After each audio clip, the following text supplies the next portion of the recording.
మీ ఎలాంటి వ్యాపార ప్రకటనలకైనా వెంటనే మా ఛానల్ సంప్రదించండి. ఓం శ్రీ మహాగణాధిపతియే నమః. ఓం శ్రీ మాత్రే నమః. ఓం శ్రీ గురుభ్యో నమః. హరి ఓం. వీక్షణ మహాశయులకు నా నమస్కారములు.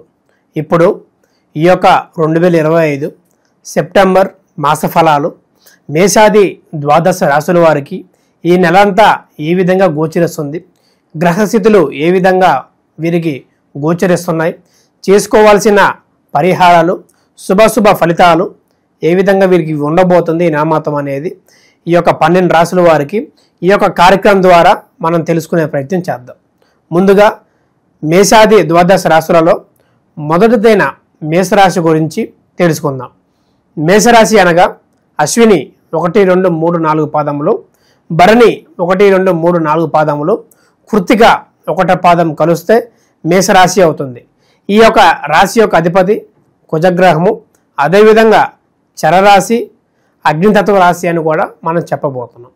ఈ యొక్క రాశి వారికి ముఖ్యంగా లక్షణాలు చూడగలిగితే కొంచెం కోపదాయకంగా, ఇతరుల మాటలు వినకపోవటం, వారికి నచ్చిందే చేయడం, నచ్చినట్టు ఉండటం, అవతల మాటలు మంచిదా చెడుదా అనే తెలుసుకునే విధంగా వీరనేది ప్రవర్తించడం వంటిది చేస్తూ ఉంటారు.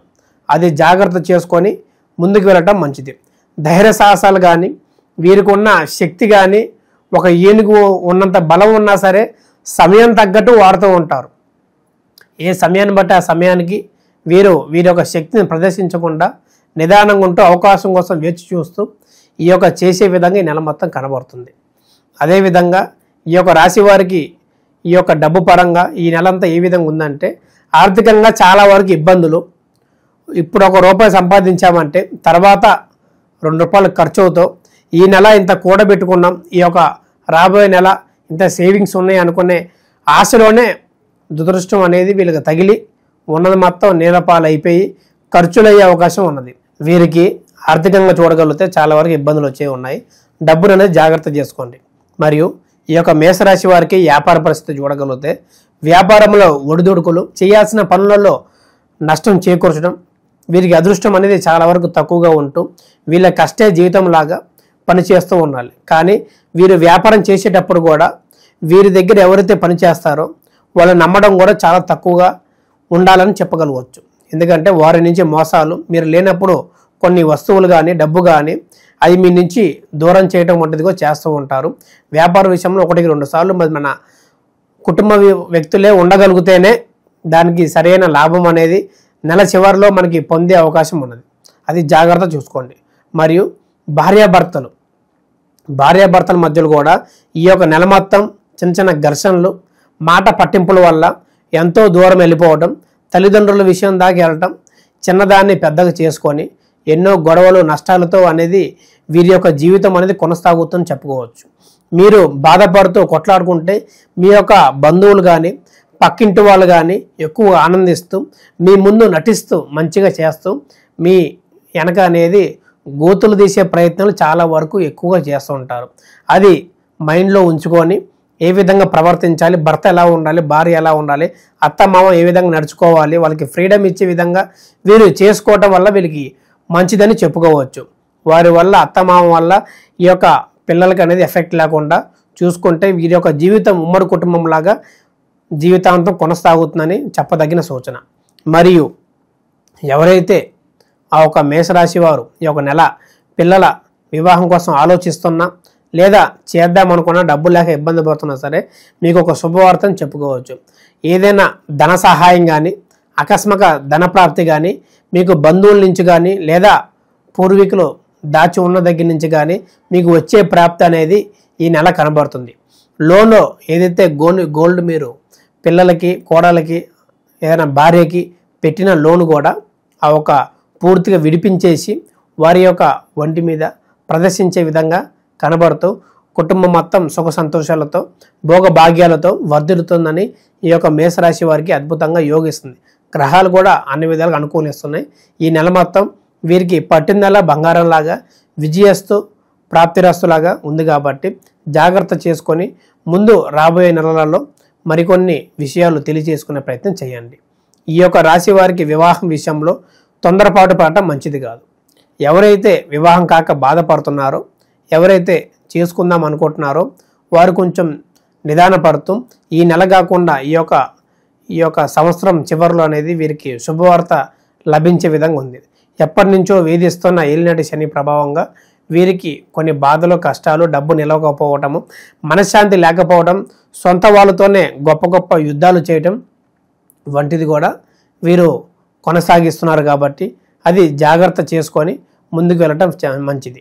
ఈ యొక్క రాశి వారికి ఈ యొక్క నెల మొత్తం మంచిగా యోగించాలన్నా, అన్నింటా బాగుండాలన్నా వీరికి చెప్పదగిన సూచన, ప్రతి శనివారం మరియు మంగళవారం ఒక 5 మంగళవారంలో హనుమాన్ టెంపుల్కి వెళ్ళి సింధూరాన్ని సమర్పించి ఒక 9 ప్రదర్శనలు చేసి మీ యొక్క మనసులో ఉన్న కోరికను అక్కడ ఉన్న ఏదో ఒక బిల్వపత్రం మీద రాసి చివరిలో జై శ్రీరామ్ అంటూ ఆ ఒక భగవంతుడికి సమర్పించడం వలన మీకున్న ఎటువంటి సమస్యలైనా, అనారోగ్య ఇబ్బందులున్నా, మనశ్శాంతి లేకపోయినా, వివాహంలో ఆటంకాలు ఉన్నా సరే మీకు అన్ని విధాలుగా శుభప్రదంగా కలుగుతుందని చెప్పుకోవచ్చు. ఇప్పుడు మనకి రాబోయే ఈ యొక్క సంవత్సరం 2వ చంద్రగ్రహణం ఎప్పుడు, ఎలా, ఎటువంటి జాగ్రత్తలు తీసుకోవాలి మనం ఇప్పుడు తెలుసుకుందాం. మనకి మొదటి చంద్రగ్రహం వచ్చేసరికి మార్చి 14వ తారీఖున పూర్తయింది. కాబట్టి ఇప్పుడు రాబోయే 2వ చంద్రగ్రహణం ఈ యొక్క సెప్టెంబర్ 7వ తారీఖున మనకి మొదలయ్యే సమయం చూడగలిగితే రాత్రి 9:55 నుంచి మరియు మధ్యరాత్రి ఈ యొక్క 8వ తారీఖు సెప్టెంబరు సోమవారం నాడు 1:35 పూర్తవుతుంది. మనకి ప్రారంభమయ్యే రోజు చూడగలిగితే శుక్లపక్షము ఆదివారము, శతభిష నక్షత్రము కుంభరాశిలో ప్రారంభమయ్యి మరియు సోమవారం 8వ తారీఖున ముగిసే విషయం కనబడుతుంది. ఈ యొక్క చంద్రగ్రహంలో మన ముఖ్యంగా చూడగలిగితే అసలు ఎందువల్ల ఏమిటి చూడగలిగితే ఈ యొక్క సూర్యకిరణాలు అనేది మన ఒక చంద్రుని మీద పడకుండా భూమి మధ్యలో నిలుస్తూ ఆ ఒక సూర్యుని కిరణాలు అడ్డుగా నుంచొని ఆ ఒక చంద్రుడిని కప్పేస్తూ ఆ ఒక కిరణాలు భూమి మీద పడకుండా ఈ యొక్క 3:30 వరకు అడ్డుకుంటూ చంద్రగ్రహం అని మనం చెప్పుకోవచ్చు. ఈ యొక్క చంద్రగ్రహం నాడున ఎక్కువగా గర్భిణీ స్త్రీలు లేదా వృద్ధులు జాగ్రత్తగా ఉంటూ నిద్రిస్తూ లేదా శ్లోకాలని పఠిస్తూ చేయటం వల్ల కూడా జరుగుతున్నది. ఈ యొక్క చంద్రగ్రహం వలన ఎటువంటి ప్రమాదం లేదా రాసులకి ప్రమాదం అనేది చాలామంది చెబుతూ ఉంటారు. వాటి నేటిని పట్టించుకోకుండా మీ పనులు మీరు చేసుకుంటూ వారికి ఎక్కువగా ప్రభావం చూపదని మనం చెప్పుకోవచ్చు. ఈ యొక్క గ్రహణం దాదాపు చూడగలిగితే 3:30 వరకు ఉంటుంది. కాబట్టి ఈ యొక్క 9:30 వరకే నిద్రిస్తే ఎటువంటి ఇబ్బంది లేదని చెప్పుకోవచ్చు.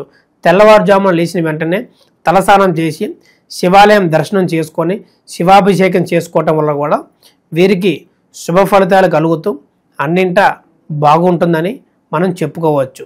దాన్నే పాటిస్తూ ఎటువంటి అనుమానాలు, ఎటువంటి శాంతులు చెప్పినా సరే చేసుకోకుండా జాగ్రత్తగా ఉంటూ దీని ప్రభావం ఎక్కువగా భూమి మీద పడకుండా, మనుషులు ఎవరికి పడకుండా ఉంటుందని మనం చెప్పదగిన సూచన. మరియు మీకు ఎటువంటి సలహాలు కావాలన్నా, ఎటువంటి ఆచారాలు పాటించాలన్నా మా ఒక కింద కనబడుతున్న నెంబర్కి సంప్రదించి అపాయింట్మెంట్ తీసుకొని మీ యొక్క వ్యక్తిగత జాతకాన్ని తెలుసుకొని ఎటువంటి సమస్యలతో బాధపడుతున్నా సరే వాటి యొక్క చక్కని పరిహారం మార్గాన్ని తెలుసుకొని ముందుకు వెళ్ళటం అనేది చేసుకోండి.